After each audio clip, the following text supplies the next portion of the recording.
And out of the state of our schools, right now, officials noting the uptick in COVID cases within classrooms, but a new option for districts known as Test to Stay is giving schools the option to allow close contacts to avoid quarantine by testing negative every day. News 12's Nikita Ramos joining us now with those details. And Nikita, so how's this being accepted in the Hudson Valley?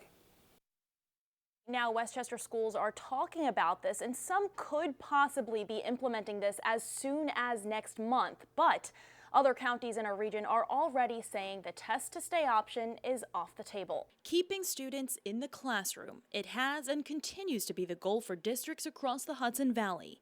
And a test to stay program would allow exactly that, even if a student comes in close contact with a COVID positive case. It's another tool in the toolbox.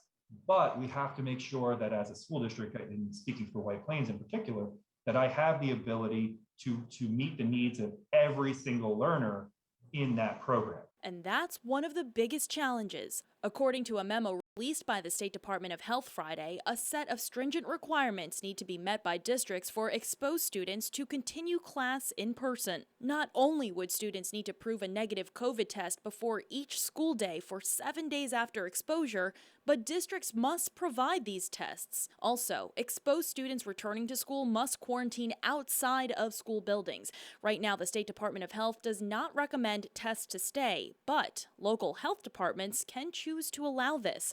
Now, as the holiday season approaches, a climb in COVID cases is looming over conversations Westchester schools are having right now about how the program would work. And many school districts are planning on exploring that after the holiday season. Meantime, other counties in the Hudson Valley are already opting out. Rockland County spokesperson John Lyons says testing availability and accessibility are not equally available to all school districts in the county. Therefore, the option can't be used locally because of those state health department requirements. And that is the reason why the option is still being discussed in places like Westchester, with hopes of allowing more students to learn in person.